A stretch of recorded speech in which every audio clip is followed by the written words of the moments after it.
तो हम यहाँ पे बात कर रहे हैं मोशन अंडर ग्रेविटी की, और मोशन अंडर ग्रेविटी के हम 2-3 केसेस के थ्रू समझते हैं। मोशन अंडर ग्रेविटी का मतलब नाम ही बता रहा है ग्रेविटी के अंदर जो मोशन हो, और ग्रेविटी हम किसकी बात कर रहे हैं जब तक कुछ ना बोला जाए, बाय डिफॉल्ट अर्थ की। ग्रेविटेशनल फोर्स हर एक प्लैनेट का हो सकता है, हर एक ऑब्जेक्ट का हो सकता है, हर एक मैटर का हो सकता है। ग्रेविटी बाय डिफॉल्ट ये वर्ड किसके लिए चूज किया गया है, अर्थ के लिए। अगर विद रेस्पेक्ट टू या फॉर आगे कुछ नहीं बोला जा रहा है तो, कि ग्रेविटी ऑफ मार्स, तब तो 100% की मार्स की ग्रेविटी। लेकिन अगर सिर्फ ग्रेविटी, तो वो बाय डिफॉल्ट हमेशा क्या चूज करना है, अर्थ की gravity, gravity due to earth, ठीक है, अर्थ की ग्रेविटी।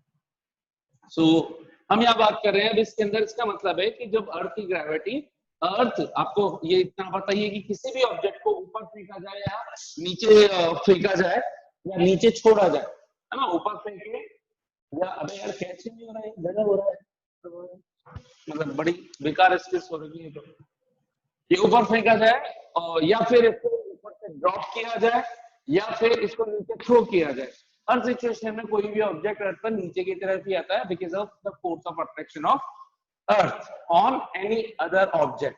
और उसका रीजन है यूनिवर्सल लॉ ऑफ ग्रेविटेशन, जो कि जिसको हम आगे नेक्स्ट चैप्टर्स के अंदर पढ़ेंगे, लेकिन इतना आप लोग पहले से पढ़ करके आ चुके हैं। तो अभी हम बात कर रहे हैं मोशन अंडर ग्रेविटी का मतलब ऊपर से नीचे से ऊपर फेंकेंगे या ऊपर से नीचे आया या ड्रॉप करा जा रहा है, हर सिचुएशन के अंदर नीचे आ रहा है, इसका मतलब एक फोर्स हमेशा नीचे की तरफ लग रहा है। और इतना आप लोग पहले से जानते हैं ग्रेड 9 से कि वो जो फोर्स नीचे की तरफ लगता है उसी को बोलते हैं फोर्स ड्यू टू ग्रेविटी। और फोर्स का फॉर्मूला भी, बेसिक फॉर्मूला आपको 9 ग्रेड से पता है, ma होता है, और ग्रेविटेशन के अंदर एक ही वैल्यू क्या हो जाती है, g। तो आप mg लिखते हैं तो g, what is g? g is nothing but the acceleration produced in a body during the motion under the gravity.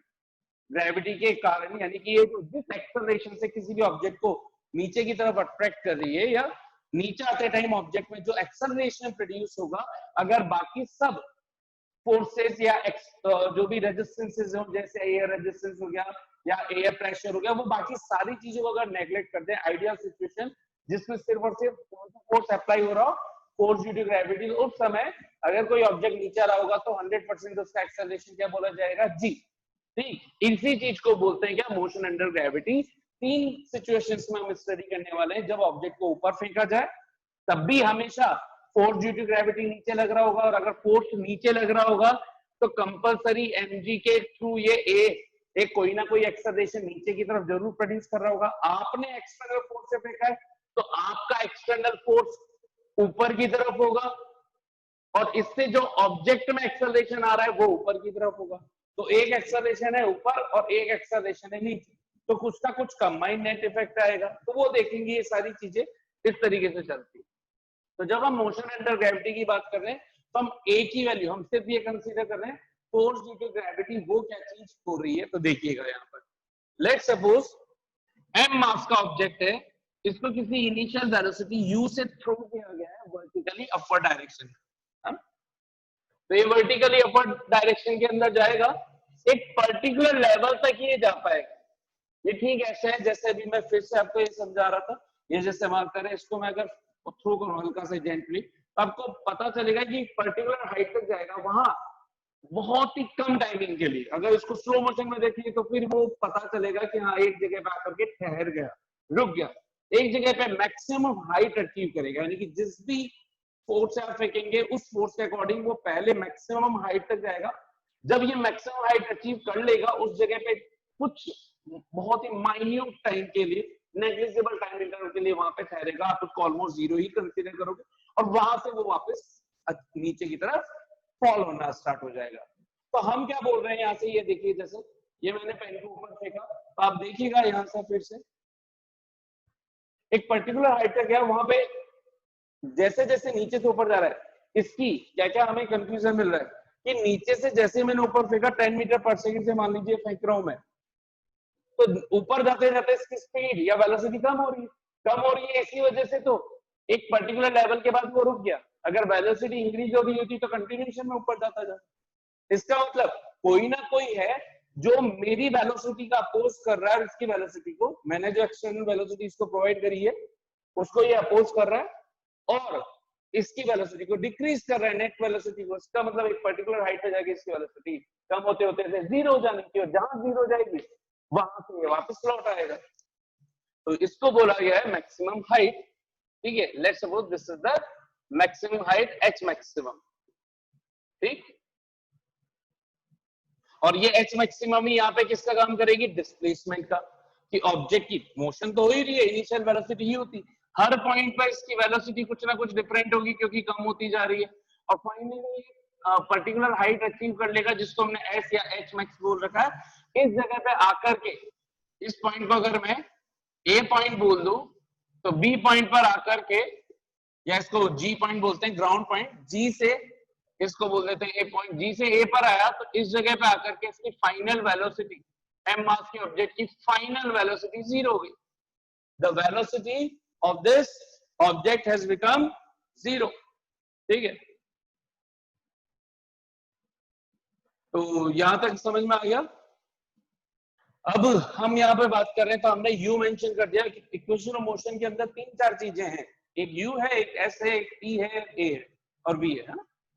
तो u हमने डिफाइन कर दिया, एस डिफाइन कर दिया, v जीरो हो जाता है कहां पर, v zero at maximum height. तो ये एक कॉन्सेप्ट है आपको जो हमेशा न्यूमेरिकल सॉल्व करते टाइम काम में आएगा। क्वेश्चन में बोला जाएगा कि if the object has attend the maximum height, तो माइंड में तुरंत ध्यान आना चाहिए मैक्सिमम हाइट वर्टिकली अपवर्ड में v zero, final velocity will become zero. Done. इसके बाद ये वेलोसिटी डिक्रीज कैसे हुई, ये वेलोसिटी डिक्रीज ऐसे हुई कि यहाँ पर जो एक्सेलरेशन है वो है g, और ये हमेशा कहां पर लग रहा है, नीचे की तरफ। तो मोशन तो हो रही है ऊपर की तरफ, यहां पर मोशन तो है अपवर्ड, ठीक, लेकिन एक्सेलरेशन है डाउनवर्ड। तो ध्यान रखना अब दूसरा कॉन्सेप्ट और सबसे बड़ा कॉन्सेप्ट जो पूरी थ्रू आउट द फिजिक्स आपका काम में आने वाला है। whenever मोशन एंड इसको कहीं पे लिख लेना है ना बाद में, motion and acceleration are in same direction, then take value of a, value of acceleration positive. ठीक ठीक, मोशन इन अगर ऊपर है या सेम डायरेक्शन, इसको ऐसे कर देते हैं ऐसे हो, और एक्सेलरेशन भी इसी डायरेक्शन में हो, या मोशन ऐसी हो रही हो और उसी के पैरेलल में एक्सेलरेशन सेम डायरेक्शन के अंदर हो, ऐसा हो, वर्टिकली मोशन नीचे की तरफ हो, एक्सेलरेशन भी नीचे हो, ये सबका मतलब है कि सेम डायरेक्शन, मोशन जिधर है उधर ही एक्सेलरेशन है। उन सभी सिचुएशन में आपको क्या करना है, एक्सेलरेशन की वैल्यू पॉजिटिव लेनी है। Second concept, whenever motion and acceleration are in opposite direction, बिल्कुल एक दूसरे के 180 डिग्री पे हो, opposite direction, then take the value of acceleration negative, है ना। कोई जरूरी नहीं है वर्टिकली अपवर्ड और डाउनवर्ड हो, कहीं पे भी एक कार अगर इस तरह से सीधी चल रही है और मोशन, तो इसका मतलब मोशन तो हो रही है इधर फॉरवर्ड डायरेक्शन में, और इसने ब्रेक लगा दिए तो ब्रेक लगाते ही एक्सेलरेशन प्रोड्यूस हुआ पीछे की तरफ, तो एक्सेल मोशन है आगे, एक्सेलरेशन पीछे। तो अगर ये एक्सेलरेशन यहाँ पे इसकी अगर बोल रखी कि ब्रेक लगाने से इसमें एक 2 मीटर पर सेकेंड स्क्वायर का एक्सेलरेशन प्रोड्यूस हुआ, तो आपको ए की वैल्यू कंपलसरी -2 लेनी है। क्यों? क्योंकि मोशन और एक्सेलरेशन एक दूसरे के अपोजिट डायरेक्शन।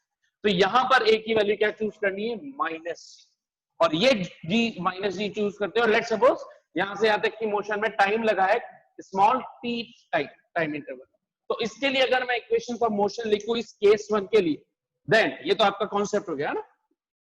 ये आप कहीं पे भी क्लाउड में इस तरह से ही बंद करके कहीं पे भी लिख करके रखें, चाहे यहीं पे लिख करके रखें जैसे मैंने लिख दिया है वैसे ही। और इसके लिए इक्वेशन ऑफ मोशन क्या हो जाएंगी, equations of motion for case 1. For case 1, first v is equals to u plus at. इसके अंदर हम सब्स्टिट्यूट करना स्टार्ट करेंगे. Just 1 second, let me fill the in.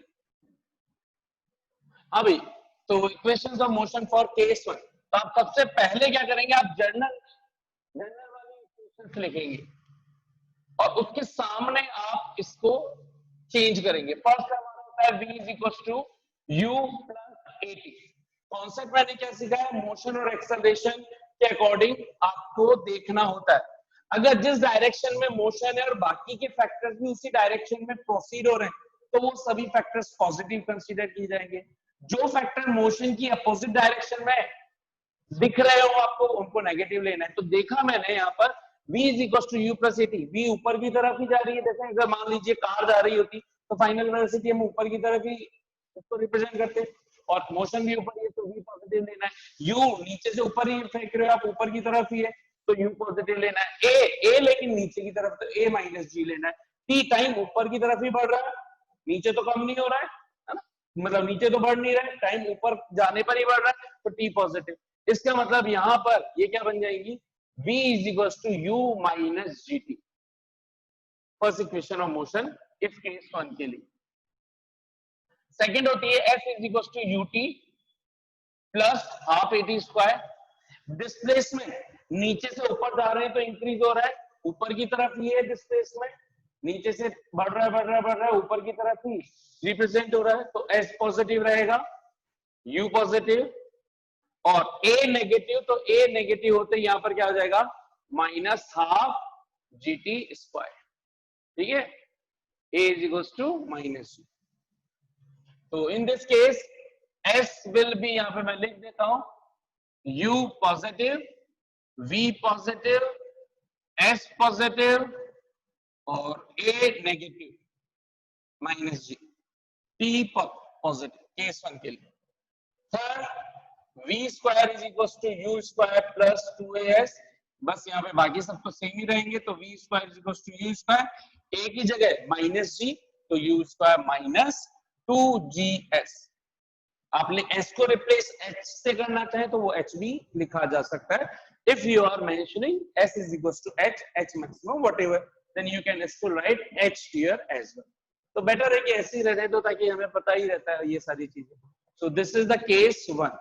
Quickly note it down. अब इस सबको समझ में आ गया ये